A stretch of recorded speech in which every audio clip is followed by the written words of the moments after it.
నమస్తే, welcome to Suman TV. Shoulder pain start అయిందంటే రోజువారీ మనం చేసుకునే పనులు కూడా చాలా కష్టతరంగా మారిపోతూ ఉంటుంది. సో ఇటీవల కాలంలో హౌస్ వైఫ్స్ లోనే ఎక్కువగా షోల్డర్ పెయిన్ అనేది కంప్లైంట్ మనం ఎక్కువ చూస్తూ ఉన్నాం. ఎందుకు ఎక్కువగా లేడీస్ లోనే షోల్డర్ పెయిన్ అనేది ఎక్కువగా వస్తుంది? అండ్ డయాబెటిక్ ఉండే వాళ్ళలోని చాలా వరకు షోల్డర్ పెయిన్ అని చూస్తూ ఉంటాం. ఫ్రోజన్ షోల్డర్ ఇది కామన్ గా కనిపిస్తున్నటువంటి సమస్య. కానీ స్పోర్ట్స్ ఇంజరీస్ కాకుండా లేడీస్ లోని ఎటువంటి సందర్భాలలోని షోల్డర్ పెయిన్ వచ్చే అవకాశాలు ఎక్కువగా ఉంటాయి. సో ఇవాళ కూడా ఒక పేషెంట్ ఉన్నారు. సో వాళ్ళలో ఉన్నటువంటి సమస్య ఏంటి, షోల్డర్ కి సంబంధించి ఈ విషయాలన్నీ అడిగి తెలుసుకుందాం. మనతో పాటు ఉన్నారు డాక్టర్ మీనల్ చంద్ర గారు, EPN pain management, Jubilee hills నుంచి. Hello ma'am. Hello ma'am, shoulder pain, so మోకాల నొప్పులు కానివ్వండి లేకపోతే షోల్డర్ పెయిన్ కానివ్వండి, ఎక్కువగా లేడీస్లోనే ఈ కంప్లైంట్ ఎక్కువ వినిపిస్తుంది కంపేర్ టు మెన్లో వస్తున్నప్పటికీ కూడా. స్పోర్ట్స్ ఇంజరీస్ అవ్వటం వల్ల షోల్డర్లో ఎక్కువగా చూస్తున్న స్పోర్ట్స్ పర్సన్స్, అందులోనే బౌలర్స్, ఇలాంటి వాళ్ళలో చూస్తాం. ఎందుకని లేడీస్లో ఈ ప్రాబ్లం వస్తుంది? ఎక్కువ పని వల్ల, లేడీస్ కి ఎక్కువ పనిలో చాలా ఇష్టం ఉంది కదా, దాని వల్లనే షోల్డర్ పెయిన్ కి మెయిన్ రీజన్ ఎక్కువ షోల్డర్ యూస్ మీన్స్ బట్టలు చేసినప్పుడు, కంటిన్యూస్ గా కుకింగ్ చేసినప్పుడు, బట్టలకి డ్రై కోసం అన్ని పని రెగ్యులర్ యాక్టివిటీస్ ఉంది కదా. ఈ ఓవర్ యూజ్ వల్ల జాయింట్ లో లిగమెంట్స్ ఉంది, మసిల్స్ ఉంది, జాయింట్ కి సపోర్ట్ కోసం అన్ని వీక్ అవుతుంది. సో దాని వల్లనే మెయిన్ రీజన్.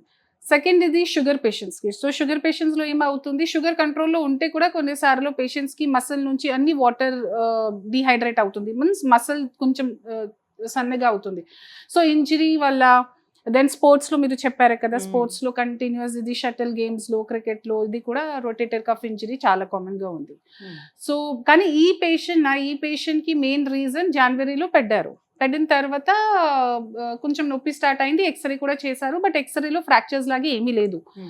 దెన్ టాబ్లెట్స్ లో కొన్ని ఫిజియోథెరపీలో మెయింటైన్ చేస్తున్నారు, బట్ ఇప్పుడు 3 months లో చాలా ఎక్కువగా అయింది. అండ్ మెయిన్ కంప్లైంట్ రాత్రి పడుకున్నప్పుడు విపరీతం నొప్పి వల్ల నా దగ్గర వచ్చారు. సో దాని వల్లనే ఇది ట్రీట్మెంట్ స్టార్ట్ చేశాను. సో ఎక్స్రేలో ఏం తెలియనప్పుడు ఆటోమేటిక్గా ప్రాబ్లం ఏం లేదని చెప్పి ఫిజియోథెరపీ సజెస్ట్ చేసి ఉండొచ్చు. కానీ ఇప్పుడు ప్రాబ్లం ఆల్రెడీ ఇన్నర్గా ఉంది, అది కనిపించలేదు. సో దాని మీద ఫిజియోథెరపీ చేయటం వల్ల పెయిన్ అనేది ఇంక్రీజ్ అయ్యిందా? ఇది చాలా యాక్చువల్గా ఇదే thing which is not good is this means భుజం నొప్పి ఉంటే ఫిజియోథెరపీ స్టార్ట్ చేయండి ఆర్ టాబ్లెట్స్ రాస్తారు, బట్ లోపల ఏం జరుగుతుంది, ఓకే ఎక్స్రేలో ఓన్లీ బొక్లా కనిపిస్తుంది, it's only bone and joints, extra bone growth ఉందా, ఇది ఉందా అన్ని తెలుసు, only that much can be seen. But ligaments లో ప్రాబ్లం ఉందా, మసిల్స్ లో ప్రాబ్లం ఉందా, టెండన్ లో ప్రాబ్లం ఉందా, ఎక్స్రేలో కనపట్లేదు. అండ్ సడన్లీ జస్ట్ ఇప్పుడు షోల్డర్ పెయిన్ స్టార్ట్ అయితే ఎంఆర్ఐ కూడా we don't do, because MRI కూడా ఎక్స్పెన్సివ్ కదా. సో ఇప్పుడు 1 week లో 10 days లో నొప్పి తగ్గకపోతే తప్పకుండా ఇది స్క్రీనింగ్ చేయాలి. ఏ స్క్రీనింగ్, అల్ట్రాసౌండ్ స్కాన్ లోనే తెలుస్తుంది. సో ఇగ్నోర్ చేయకూడదు, బికాస్ జస్ట్ ఎక్సర్సైజ్ వల్ల లోపల డ్యామేజ్ ఉంటే ఇది ఎక్సర్సైజ్ వల్ల ఇంకా డ్యామేజ్ ఎక్కువ అవుతుంది. If there is a tear, మీరు ఎక్స్టెన్సివ్ ఫిజియోథెరపీ చేస్తే టేర్ కూడా ఇంక్రీజ్ అవుతుంది కదా. సో కొన్నిసార్లు ఎక్సర్సైజ్ వల్ల కూడా తగ్గిపోతుంది, but if it is not decreasing within 10 days then evaluate చేయండి. ఓకే, కొన్ని హాస్పిటల్స్లో ఇప్పుడు ఇలాంటి పెయిన్ వస్తుండేటప్పుడు any place, I mean knee కావచ్చు లేకపోతే షోల్డర్ కావచ్చు, ఇలాంటి దాంట్లో సో వాళ్ళ పెయిన్ తెలియకుండా ఉండటం కోసం ఒక సెలెక్టివ్ నర్వ్ బ్లాక్ ఇంజెక్షన్స్ అనేది ఇస్తున్నారు. అది ఎంతవరకు పనిచేస్తుంది, అది వేసుకోవటం వల్ల అసలు ఏమైనా యూజ్ ఉంటుందా?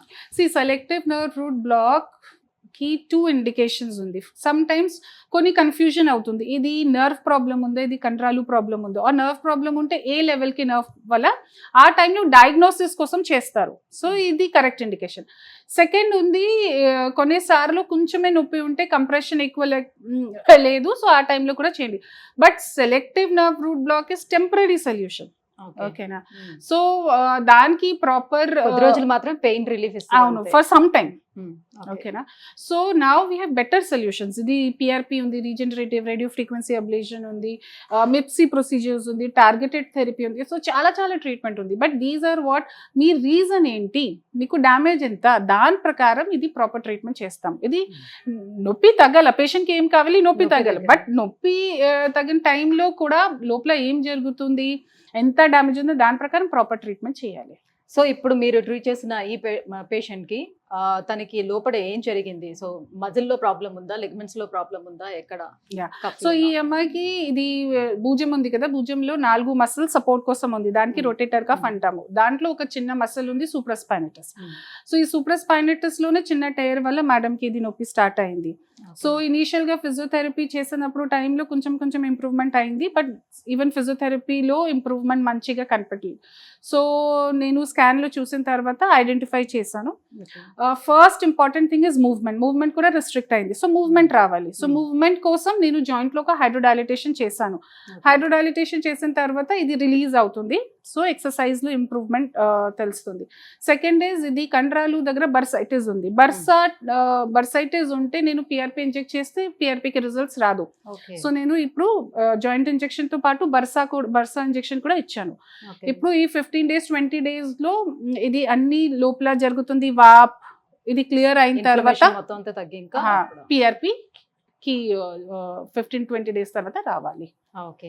సో పిఆర్పి చేసిన తర్వాత ఇప్పుడు మీరు ఇచ్చిన ఇంజెక్షన్స్ వల్ల కావచ్చు, లేదంటే పిఆర్పి చేయించుకున్న తర్వాత కావచ్చు, సో ఎన్ని డేస్ లో ఆ రిజల్ట్ అనేది కనిపిస్తుంది? చేయించిన తర్వాత వెంటనే వాళ్ళకి ఒక 24 hours 48 hours ఆ పెయిన్ అనేది ఏమైనా ఉంటుందా?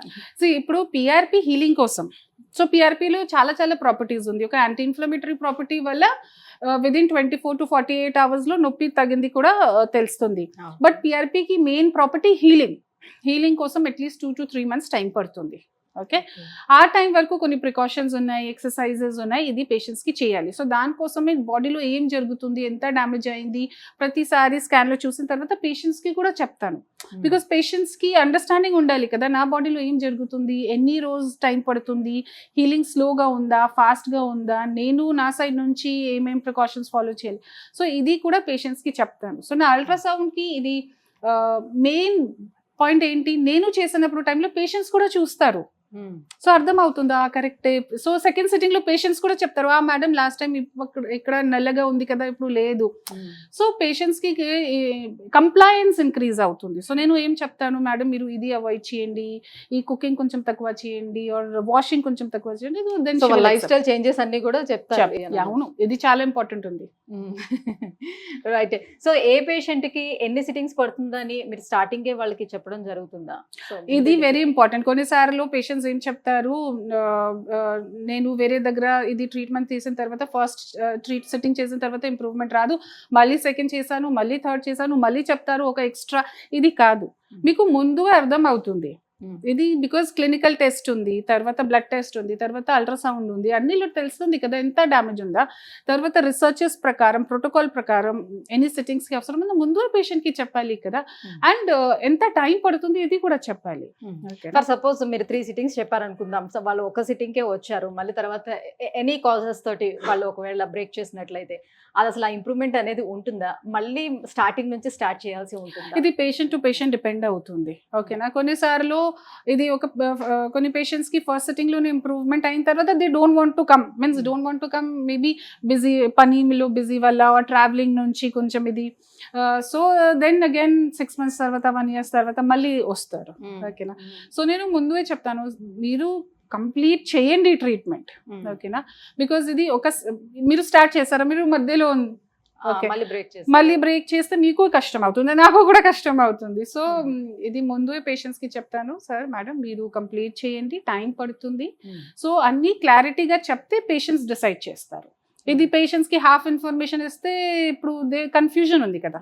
Thank you ma'am, thank you so much. So ఇవాళ ప్రాక్టికల్ గా షోల్డర్ పెయిన్ ఉన్న వాళ్ళకి ఎలా ట్రీట్ చేస్తారు, ఏంటి పిఆర్పి వల్ల ఉన్నటువంటి ఉపయోగం, ఇవన్నీ కూడా ఎక్స్ప్లెయిన్ చేసినందుకు థ్యాంక్ యూ సో మచ్.